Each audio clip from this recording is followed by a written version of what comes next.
Hello everyone, welcome back to my YouTube channel. दोस्तों, आज के इस वीडियो में हम बात करने वाले हैं सोशल वर्क के एक बहुत ही इंपॉर्टेंट टॉपिक पर। वो है observation skill in social case work practice. जी हाँ दोस्तों, हम बात करेंगे सोशल केस वर्क प्रैक्टिस में ऑब्जर्वेशन स्किल क्या होती है। साथ ही हम बात करेंगे ऑब्जर्वेशन स्किल का पर्पस क्या है और सोशल केस वर्क में ऑब्जर्वेशन के कौन कौन से टाइप्स होते हैं। इसके अलावा हम बात करेंगे सोशल केस वर्कर जो है वो अपनी ऑब्जर्वेशन स्किल को कैसे डेवलप करें और ऑब्जर्वेशन स्किल का यूज़ जो है वो सोशल केस वर्क प्रैक्टिस में कहाँ कहाँ पर किया जाता है। तो दोस्तों चलिए वीडियो शुरू करते हैं और इन सारे टॉपिक पर हम बात करते हैं। और सबसे पहले हम बात करते हैं ऑब्जर्वेशन स्किल क्या होती है। सोशल केस वर्क में ऑब्जर्वेशन स्किल का मतलब होता है क्लाइंट को ध्यान से देखना, उसको सुनना, उसकी बातों को महसूस करना, क्लाइंट के एनवायरनमेंट और बिहेवियर को अंडरस्टैंड करना। केस वर्क प्रैक्टिस में सोशल केस वर्कर सिर्फ क्लाइंट को सुनता ही नहीं है, बल्कि क्लाइंट के जो साइलेंट सिग्नल्स हैं, जो नॉन वर्बल कम्युनिकेशंस हैं, जो वो बोल के नहीं बता पा रहा है, ऐसे कुछ एक्सप्रेशन है, उसके फेस के एक्सप्रेशन है या पोस्चर है या उसका वॉइस टोन है या जो एनवायरनमेंट है, उन सभी को ऑब्जर्व करना जो है वो ऑब्जर्वेशन स्किल कहलाता है। अगर हम ऑब्जर्वेशन के पर्पस की बात करें तो सोशल केस वर्क में ऑब्जर्वेशन का यूज़ जो है वो क्लाइंट की रियल प्रॉब्लम को आइडेंटिफाई करने और प्रॉपर इंटरवेंशन प्लान बनाने के लिए किया जाता है। मेनली जो पर्पस है वो क्लाइंट की रियल प्रॉब्लम को अंडरस्टैंड करना होता है। क्लाइंट ऐसी बातें जो वो नहीं बता सकता है उसको ऑब्जर्वेशन के थ्रू केस वर्कर आइडेंटिफाई करता है। दूसरा पर्पस जो है वो कलेक्टिंग फैक्ट्स होता है। ऐसे बहुत सारे इंसिडेंट या जो प्रॉब्लम है उसके पीछे के फैक्ट्स क्या हैं, रीजंस क्या हैं, तो फर्स्ट हैंड इंफॉर्मेशन जो है वो ऑब्जर्वेशन से ही मिलती है। तीसरा पर्पस है बिल्डिंग रैपट। अगर केस वर्कर जो है वो क्लाइंट के साथ में अपनी रैपट बनाना चाहता है तो ऑब्जर्वेशन जो है वो क्लाइंट के साथ में ट्रस्ट बनाने में भी केस वर्कर को हेल्प करता है। इसके अलावा प्लानिंग इंटरवेंशन में भी केस वर्कर को ऑब्जर्वेशन हेल्प करता है, ताकि केस वर्कर जो है वो ऑब्जर्वेशन से जो डेटा मिलेगा उसका यूज़ जो है वो प्रॉपर काउंसलिंग करने में, उसके ट्रीटमेंट के प्लान को तैयार करने में कर सकता है। नेक्स्ट हम बात करते हैं टाइप्स ऑफ ऑब्जर्वेशन, यानी सोशल केस वर्क में किस किस तरह के ऑब्जर्वेशन होते हैं। सबसे पहला टाइप है डायरेक्ट ऑब्जर्वेशन।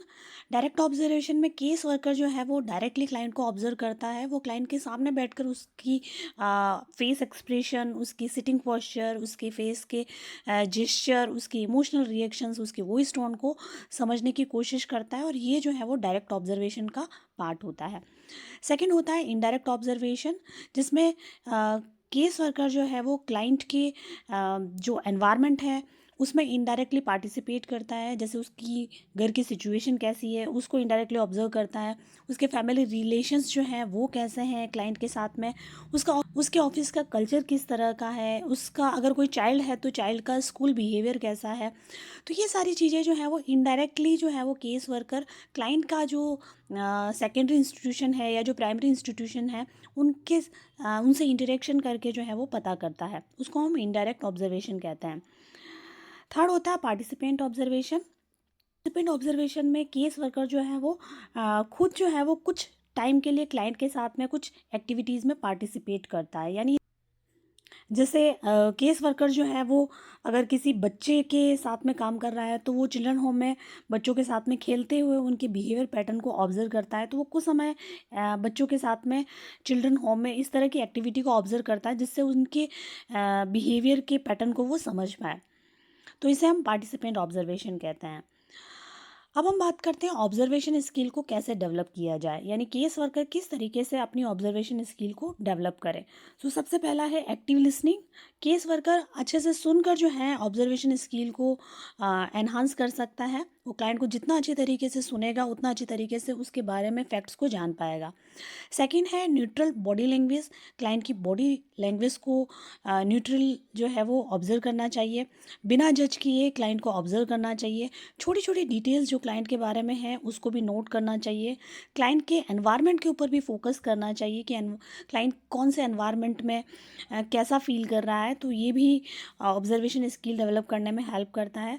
इसके अलावा केस वर्कर जो है वो क्लाइंट की बातों को क्रॉस चेक करके भी अपनी ऑब्जर्वेशन स्किल को डेवलप कर सकता है। अब लास्ट हम बात कर लेते हैं सोशल केस वर्क प्रोसेस में ऑब्जर्वेशन का यूज़ कहाँ कहाँ होता है। सो ऑब्जर्वेशन क्योंकि केस वर्कर के लिए बहुत इंपॉर्टेंट स्किल है, तो क्लाइंट के इनटेक स्टेज से ही जो है वो ऑब्जर्वेशन स्टार्ट हो जाता है। जब केस वर्कर के पास में क्लाइंट आता है, दैन सेकंड स्टडी या जो फैक्ट फाइंडिंग स्टेज होती है वहाँ पर भी केस वर्कर क्लाइंट को ऑब्जर्व करता है।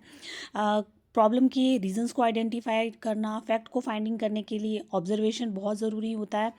इसके अलावा क्लाइंट के डायग्नोसिस के प्रोसेस के दौरान भी केस वर्कर क्लाइंट को ऑब्जर्व करता है, क्योंकि जब तक प्रॉब्लम की जड़ तक नहीं पहुंचा जाएगा तब तक जो है वो रीज़न समझ में नहीं आएगा और ना हम ट्रीटमेंट कर सकते हैं। तो वहाँ पर डायग्नोसिस फेज़ में भी केस वर्कर क्लाइंट को ऑब्जर्व करता है।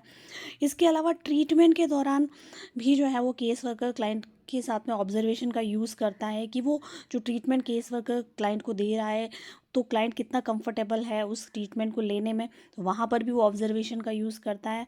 इसके अलावा इवैल्यूएशन जो मूल्यांकन का स्टेज है वहाँ पर भी केस वर्कर क्लाइंट के साथ में ऑब्जर्वेशन का यूज़ करता है। यानी हर स्टेज पर ऑब्जर्वेशन जो है वो केस वर्कर को हेल्प करता है ताकि वो क्लाइंट की बेटर अंडरस्टैंडिंग जो है वो बना सके और क्लाइंट के ट्रीटमेंट के लिए और उसके लिए एक एक्यूरेट डिसीजन लेने में उसको जो है वो ऑब्जर्वेशन हेल्प कर सकता है।